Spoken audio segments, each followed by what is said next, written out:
அந்த பாடல் முழுவதும் என்ன இருக்குது? ఆ పాట అంతట్లో ఏమి ఉన్నది? பரலோகமே என் சொந்தமே ஏந்து காண்பேனோ. யாரு பாடுறா?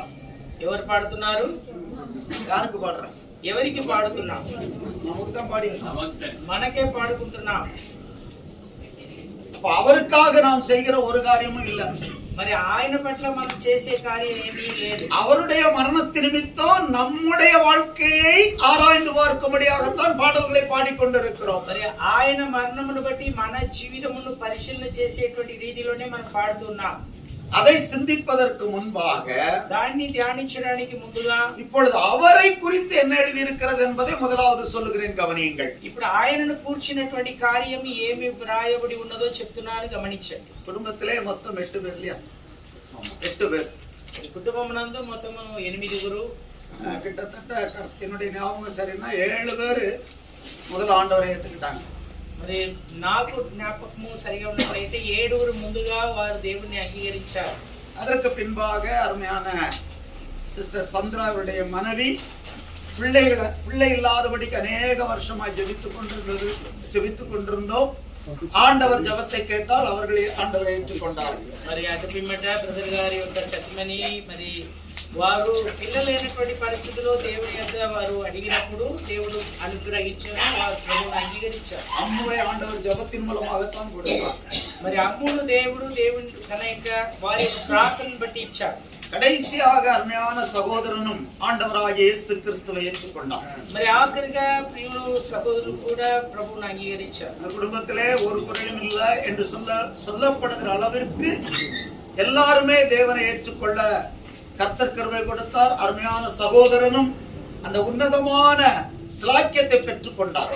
ఆ కుటుంబం నందు ఎలాంటి లోటు లేనటువంటి రీతిలో అందరూ కూడా ప్రభువును అంగీకరించి ఆ తర్వాత మరి ప్రభువునందు సహోదరులు కూడా బహుగా సంతోషంగా ఉంది. இப்பொழுது நாம் சரீரத்தை மாத்திரம் பார்த்து கொண்டிருக்கிறோம். ఇప్పుడు కేవలం మనము శరీరం మట్టుకు చూస్తున్నాం. ஆனால் కానీ அவர் இருக்கிற நிலையை ஒரு முறையாக 15, 16, 17 வாசிக்கும் பொழுது ప్రస్తుతమున వారి యొక్క స్థితిగత ఏమిటనేసి 15 నుంచి 17 వరకు చూసినప్పుడు இவர் தேவனுடைய சிங்காசனத்திற்கு முன்பாக இருந்து இரவும் பகலும் வரை சேவித்துக் கொண்டிருக்கிறார். మరి ఈయన గారు ఇప్పుడు ప్రభు సింహాసనం ఎదుట నుంటూ ఆయనను సేవిస్తున్నారు. நாம் இங்கே ஆராதிக்கிறதான தேவனை காணாமல் ஆராதித்துக் கொண்டிருக்கிறோம், அவரை கண்டு ஆராதித்துக் கொண்டிருக்கிறார்.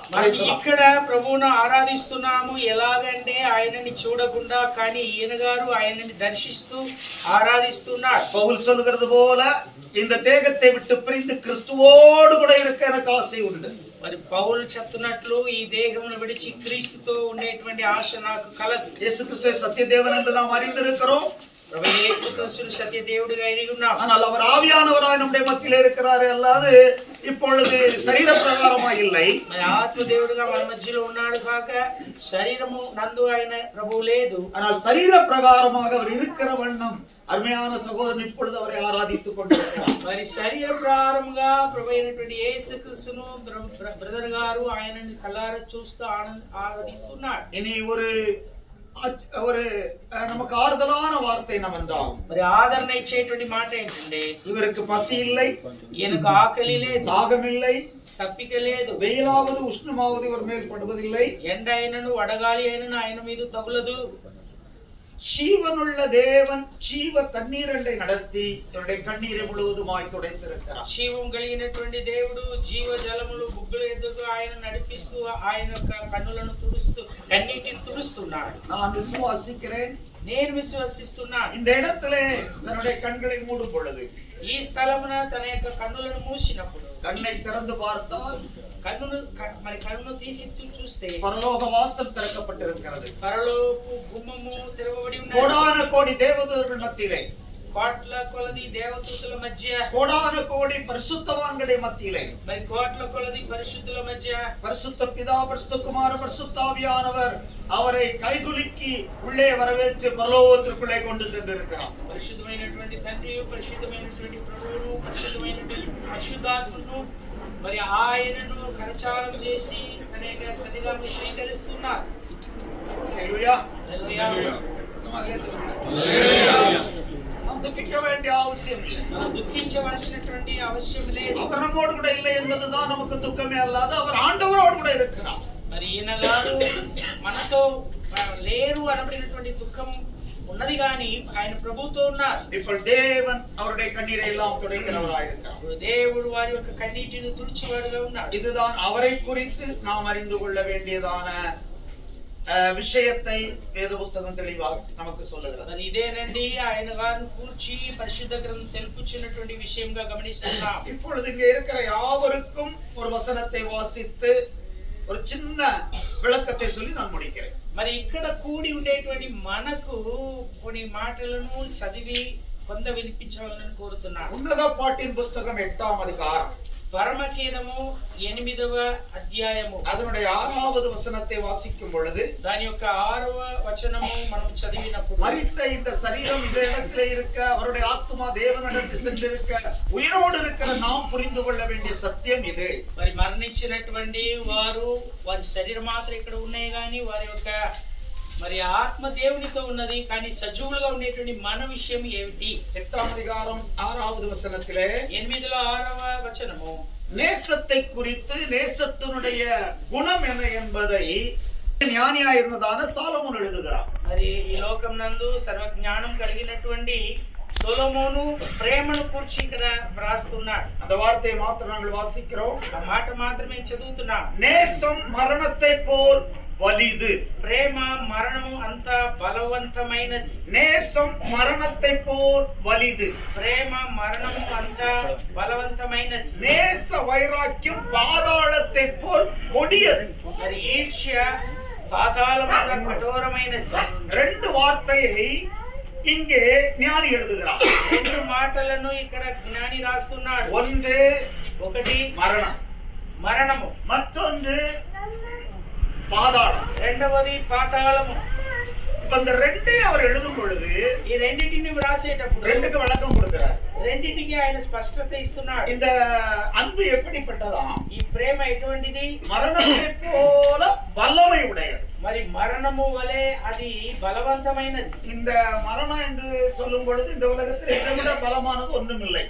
మరణం అని చెప్పబడేటప్పుడు ఈ లోకమునకు ఎటువంటి దానికంటే ఇంకా ఏమీ బలమైనది లేదు. எப்படிப்பட்டதான மனிதனாய் இருந்தாலும் அதனுடைய வல்லமைக்கு கீழ்ப்படிந்துதான் ஆக வேண்டும். அது வல்லமையோடு கூட மனிதனை இழுத்து கொண்டு சென்று விடுகிறது. అది ఎటువంటి ఈ లోకంలో ఉండేటువంటి మనుషులైనా కూడా అలాంటి వారిని తన యొక్క శక్తితో వారిని లాగి పడేయగలరు. நான் வரமாட்டேன்னு யாரும் சொல்ல முடியாது. నేను రానని ఎవరు కూడా చెప్పలేదు. ஏன்னா அதுக்கு அவ்வளவு பலம் உண்டு. ఎందుకంటే దానికి అంత శక్తి గలదు. எனவேதான் அங்கே ஞானி சொல்லுகிறார் மரணத்தை போல வல்லமை உடையது வலிமை உடையது என்று. అందుచేతనే ఆ యొక్క మరణము అంత శక్తివంతమైనది. அதே சமயத்துல அடுத்த பாதாளத்தை போல் கொடியது. పాతాళము లాగే అది కఠోరమైనది. மரணத்திலிருந்து ஒருவரும் தப்ப முடியாது. அது வலித்து கொண்டு சென்றுவிடும் அல்லது வல்லமை உள்ளதா இருக்கிறது. మరణం నుండి ఎవరు కూడా తప్పించుకోలేరు. ఎందుకంటే అది వారిని ఖచ్చితంగా లాగి వేయును. ஆனால் பாதாளம் எப்படிப்பட்டதா? కానీ పాతాళం ఎటువంటిది? அது கொடியது என்று எழுதப்பட்டிருக்கிறது. అది కఠోరమైనది. அதற்கு வல்லமை கிடையாது, దానికి బలం లేదు. ஆனால் அதனுடைய உக்கிரம் அதிகமா இருக்கிறது என்று எழுதப்பட்டிருக்கிறது. మరి దాని యొక్క క్రూరత అధికము. அந்த உக்கிரத்தை குறித்து நாம் படிக்கும் பொழுது ஆண்டவராகிய இயேசு கிறிஸ்து இந்த உலகத்திலே இருக்கும் பொழுது దాని యొక్క క్రూరత్వం కూర్చి ప్రభువైన యేసుక్రీస్తు ఈ లోకంలో ఉండగా ஐஸ்வர்யவான் லாசரு சம்பவத்தை சொல்லும் பொழுது ధనవంతుడు లాజరు సంఘటన చెప్పినప్పుడు ஐஸ்வர்யவான் பாதாளத்திலே கிடக்கிறதை பார்க்கிறோம். మరి ధనవంతుడు పాతాళంలో ఆయన పడి ఉన్నాడు. இதை கேட்டுக்கொண்டிருக்கான சகோதரனே சகோதரியே, దాన్ని వినిచున్నటువంటి సహోదర సహోదరి, அங்கே சென்ற பொழுது அவனுக்கு தண்ணீர் தாகம் எடுக்கிறது அக்கினி ஜுவாலையுடைய உக்கிரத்தினாலே. మరి అక్కడ పాతాళంలో తప్పికతో ఉన్నాడు. కారణము ఆ యొక్క వేడిమి. அது கொடுமை உள்ளதா இருக்கிறது. అది అంత క్రూరత్వం కలిగినది. அந்த கொடூரம் உள்ளதான இடத்திலிருந்து அவன் தவிக்கிறான். ఆ క్రూరత్వం కలిగినటువంటి స్థలంలో నుండి ఆయన వేదన పడుతున్నాడు. ஒன்று தனக்கு ஒரு சொட்டு தண்ணீர் கிடைக்குமா என்று கேட்கிறான். ఒకటి తనకు ఒక చుక్క నీళ్లు దొరుకునా అని తప్పిస్తున్నాడు. அந்த கொடூரமான இடத்தில் இருக்கிறவர்களுக்கு அது கிடைப்பதில்லை. ఆ క్రూరమైనటువంటి స్థలంలో ఉండేటువంటి వారికి చుక్క నీళ్లు కూడా దొరకదు. రెండవదిగా அந்த கொடூரத்தை அனுபவித்ததான அந்த ஐஸ்வர்யவான் ஒன்றை ஆண்டவரிடத்திலே கேட்கிறான். ఆ క్రూరత్వం అనుభవించినటువంటి ధనవంతుడు ఒక కార్యం ప్రభు వద్ద అడుగుతున్నాడు. అయ్యా என் சகோதரர்கள் கீழ இருக்காங்க, నా సహోదరులు కింద ఉన్నారు, அவங்க தயவு செய்து இங்க வந்துடக்கூடாது. వారు ఇక్కడ ఏమాత్రం రావద్దు. கவனிங்க, గమనించండి, அவர்கள் இங்கே வந்துவிடக் கூடாது. వారు ఇక్కడ రాకూడదు. மரணம் என்னை கொண்டு வந்து விட்டது, அதற்குள்ள வலிமை என்னை பிடித்துக் கொண்டது, என்னுடைய பணத்தினாலே நான் அதை ஜெயிக்க முடியவில்லை. మరణము నన్ను జయించినది, నా యొద్ద ఉండేటువంటి ధనము వలన దాన్ని నేను జయించలేకపోయినా, என்னுடைய ஆடம்பரமும் என்னுடைய ஐஸ்வர்யமும் என்னுடைய அதிகாரமும் அதை ஜெயிக்க விடவில்லை. మరి నా యొద్ద ఉండేటువంటి ఆడంబరం గాని ధనం గాని అహంకారం గాని ఏమాత్రం మరణమును జయించలేకపోయినాడు. அதை போல என்னுடைய சகோதரர்களுக்கும் அந்த மரணம் பிடிக்கும். అలాగే నా సహోదరులకు కూడా ఆ మరణం వచ్చును. ஆனால் இந்த கொடிய இடத்திற்கு அவர்கள் வராதபடிக்கு நீ தயவு செய்து லாசரை அனுப்பும் என்று கேட்கிறார். కానీ ఇటువంటి క్రూరమైనటువంటి స్థలమునకు మా సహోదరులు రాకూడదు, కావున నీవు లాజరును పంపించమని అడుగుతున్నాడు. அடிக்கடி நம்முடைய வாழ்க்கையில் இப்படிப்பட்டதான செய்தியை கேட்டு கேட்டு மடுத்து போயிருக்கலாம். మరి మరి తరచుగా ఈ వర్తమానం వింటూ వింటూ మన యొక్క చెవి అన్నది అది అది మట్టు బారిపోయి ఉండవచ్చును. இப்படிப்பட்ட சூழ்நிலை நாங்க பண்ணுவோம். ఇట్లాంటి పరిస్థితుల్లో ఇటువంటి ప్రసంగమే మేము చేయగలం. நிறைய தரம் கேட்டிருப்போம், చాలా సార్లు విని ఉంటాం. கேட்கறதுக்கு முன்னால எத்தனை பாஷை தெரிஞ்சுதான் பேசுவாருண்டு. మరి మీరు వాక్యం చెప్పడానికి ముందే పాస్టర్ గారు ఈ మాటని మాట్లాడతారనేసి మీరు అనుకుంటారు. கவனியுங்கள், కానీ సత్యమును గమనించండి. பாதாளத்திலே கிடக்கிற ஒரு மனிதன் ஏக்கத்தோடு சொல்லுகிறான், என் சகோதரர்கள் இங்கே வரக்கூடாது என்று. పాతాళంలో ఉండేటువంటి ఒక అతడు అంటున్నాడు, నా సహోదరులు ఇక్కడ రాకూడదు. எனக்கு அருமையானவர்களே, నాకు ప్రియులారా, யாரா இருந்தாலும் சரி, ఇక్కడ ఉండేటువంటి ఎవరిపైనను மரண வல்லமை உள்ளது. நம்மை அடித்துக் கொண்டு சென்று இந்த இடத்திலே படுக்க வைக்கும் ஒரு நாளிலே మరణము బలమైనది, మనల్ని లాగి ఈ స్థలంలో ఒకసారి పడుకోబెట్టును. அதே சமயத்திலே பாதாளம் கொடூரமானது. అదే సమయమునందు పాతాళం ఉన్నది, అది కఠోరమైనది. இந்த வல்லமையை ஜெயிக்க முடியாது. ఈ యొక్క బలమును మనం జయించలేం. ஆனால் கொடூரமான பாதாளத்தை நாம் ஜெயிக்கலாம். కానీ క్రూరమైనటువంటి పాతాళమును మనం జయించగలం. அல்லேலூயா. హల్లెలూయా. அது என்ன, ఏంటంటే எப்படி ஜெயிப்பது, ఎలాగ జయించడం? இதற்காக நம்ம எவ்வளவு பணம் ஜெயிச்சிருக்கோம், செலவழிச்சிருக்கோம். ஆண்டவரே உயிரை கொடுக்கிறோம், டாக்டர் ஓடுறோம், மருந்து வாங்கி கொடுக்கிறோம், என்னென்னலாமோ பண்ணோம். ஆனால் மரணம் அதை ஜெயித்து விட்டது. మరణం రాకుండా వైద్యం కోసము డాక్టర్ దగ్గర వెళ్ళేసి ఎంతగానో మనం ఖర్చు పెడుతున్నాం, కానీ మరణము ఆ బలమైనటువంటిది జయించినది. ஆனால் కానీ கொடூரமான அந்த பாதாளத்திலிருந்து நாம் விடுதலை பெற எந்த செலவும் செய்ய வேண்டும். క్రూరమైనటువంటి పాతాళం నుండి మనము విడుదల పొందడానికి ఏ ఖర్చు అక్కర్లేదు. 2000 ஆண்டுகளுக்கு முன்பாக 2000 సంవత్సరాల కిందట இந்த உலகத்திலே வந்து ఈ లోకమునకు వచ్చి நமக்காக மரித்ததான இயேசு கிறிஸ்து మన కొరకు మరణించినటువంటి యేసుక్రీస్తు மரணத்தையும் பாதாளத்தையும் ஜெயித்தார். మరణమును పాతాళమును జయించను. அவரை விசுவாசிக்கும் பொழுது ఆయనను విశ్వసించినప్పుడు நமக்கு அந்த கொடூரமான பாதாளத்திலிருந்து நாம் தப்புவிக்கப்படுகிறோம். మనము ఆ కఠోరమైనటువంటి పాతాళం నుండి మనము తప్పించుకోగలము. அருமையான சகோதரன் கண்ணீர் இல்லாத இடத்திற்கு சென்றிருக்கும் பொழுது, ప్రియులైనటువంటి సహోదరులు కన్నీరు లేనటువంటి స్థలములో వెళ్ళి ఉండగా, இங்கே நிற்கிறதான நாம் ஒரு பாடத்தை கற்றுக்கொள்ளுவோம். ఇక్కడ ఉండేటువంటి మనము ఒక పాఠం నేర్చుకుందాం. இதிலிருந்து தப்ப முடியாது. దీని నుంచి మనం తప్పించుకోలేము. ஒரு நாளிலே நாம் இந்த இடத்திலே படுத்திருக்க வேண்டும். ఎవరైనాను ఒకనాడు ఈ స్థలంలో పడుకోవలసినదే. ஆனால் కానీ கொடிதான பாதாளத்திலிருந்து தப்ப ஆண்டவராகிய இயேசு கிறிஸ்து சொல்கிறார், நானே வழியும் நானே సత్యமும் நானே జీవనముமாய் இருக்கிறேன். ఆ కఠోరమైనటువంటి పాతాళం నుంచి మనం తప్పించుకోవడానికి ప్రభువైన యేసుక్రీస్తు అన్నాడు, నేనే మార్గము సత్యము జీవమై ఉన్నానన్నాడు. ஒருவேளை நாங்கள் இப்பொழுது ஜெபிக்கும் பொழுது ఒకవేళ మేము ఇప్పుడు ప్రార్థన చేసినప్పుడు யாராவது இயேசுவை ஏற்றுக்கொள்ளாமல் இருந்தால், ఎవరైనా ప్రభువైన యేసుక్రీస్తుని ఇంకా మీ హృదయంలో అంగీకరించని పక్షమున, ஏற்றுக்கொண்டதற்கு பின்பு அவங்களுடைய வாழ்க்கையிலே சரியில்லாத ஜீவிதம் இருக்கும் என்றால், అంగీకరించినా కూడా మీ జీవితంలో సరైనటువంటి రీతిలో ఒక పద్ధతి లేకుండా ఉన్నా కూడా, நம்முடைய இருதயமே நம்மை குற்றவாளிகளாய் தீர்க்கும் என்றால், మన హృదయమే మనల్ని నేరస్తులుగా అది మోపినట్లయితే, நம்முடைய இருதயத்திற்கும் மேலான பெரியவர் ஒருவர் நம்மை குற்றம் தீர்ப்பார்.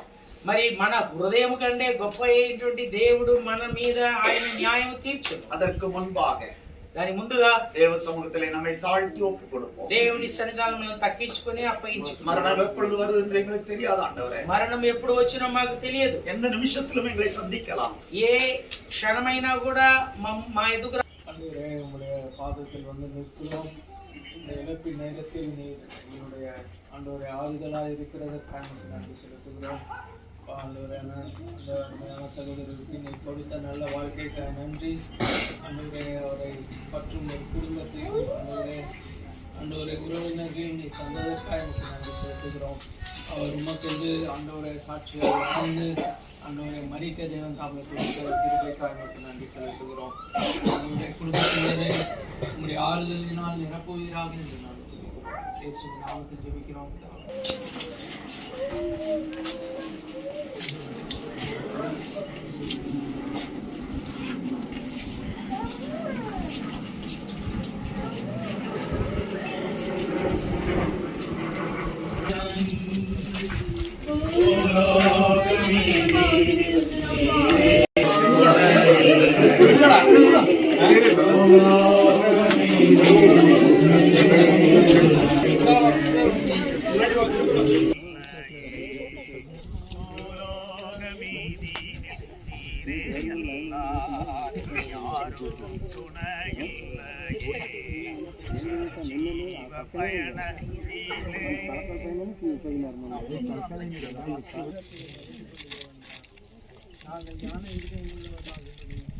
இயேசு கிறிஸ்துவின் நாமத்தினாலே பிதா,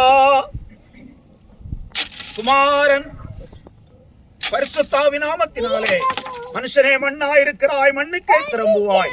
ஆவியை தந்த தேவனிடத்தில் ஒப்பு கொடுத்து நாங்கள் இதை விதைக்கிறோம். கர்த்தருடைய நாமம் மகிமைப்படுவதாக. எல்லாரும் ஆண்டவருக்கு நன்றி சொல்லுவோம். சோத்ராம் சோத்ராம் சோத்ராம் சோத்ராம் சோத்ராம். பரலோக பிதாவே, நாங்கள் உமக்கு நன்றி செலுத்துகிறோம். இந்த உலகத்தோடு எங்களுடைய ஜீவிதம் முடிந்து போகவில்லை. மரணம், கல்லறை முடிவல்ல ஆண்டவரே, இது எங்களுடைய வாழ்க்கையின் ஆரம்பம் என்பதை அறிந்து நமக்கு நன்றி செலுத்துகிறோம். கிறிஸ்துவோடு கூட இருக்கிற வாழ்க்கையின் உச்சக்கட்டத்திற்குள்ளே வருகிறதான அனுபவம் மரணம் ஆண்டவரே. இந்த மரணமாகிய வாசலை கடந்து உம்முடைய ராஜ்யத்திற்குள் பிரவேசித்திருக்கிறதான தம்முடைய மகனுக்காக நாங்கள் நன்றி செலுத்துகிறோம் ஐயா. ஒரு நாளிலே மரித்தோர் உயிரோடு கூட எழுந்திருக்கும் பொழுது உம்முடைய மகன் உயிரோடு கூட எழும்புவார் என்கிற நம்பிக்கையிலே நாங்கள் விதைத்திருக்கிறோம். இதை முகமுகமாய் காண இங்க இருக்கிற யாவருக்கு கிருபை தர வேண்டும் என்று நாங்கள் ஜெபிக்கிறோம். குடும்பத்தாரையும் ஜன பந்துக்களையும் சபையாரையும் ஆண்டவரே நண்பர்களையும் உற்றார் உறவினர்களையும் கர்த்தர் ஆறுதல் படுத்துகிறபடினாலே நன்றி செலுத்துகிறோம். தொடர்ந்து உம்முடைய கிருபை கூட இருக்கட்டும். இயேசு கிறிஸ்துவின் இணையற்ற நாமத்தினாலே வேண்டிக் கொள்கிறோம் எங்கள் நல்ல பிதாவே. என் ஆத்துமாவே கர்த்தரை ஸ்தோத்திரி, என் உள்ளமே அவருடைய பரிசுத்த நாமத்தை ஸ்தோத்திரி. என் ஆத்துமாவே கர்த்தரை ஸ்தோத்திரி, கர்த்தர் சகல உபகாரங்களை மறவாதே.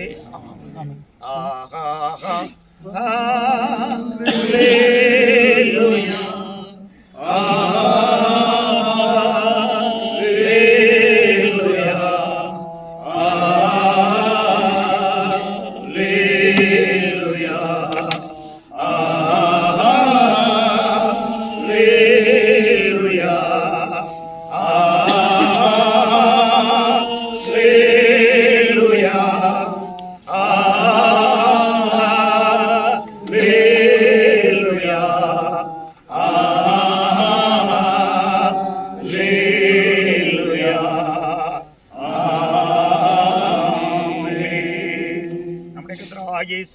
கிருபை, பிதாவாகிய தேவனுடைய அன்பு, ஆவியானுடைய ஐக்கியம் சகவாசமும் தகப்பனை இழந்து சகோதரனை இழந்து நிற்கிறதான தம்முடைய பிள்ளைகளோடும் கூட ஆறுதலின் தேவன் என்றென்றைக்கும் தங்கியிருப்பதாக.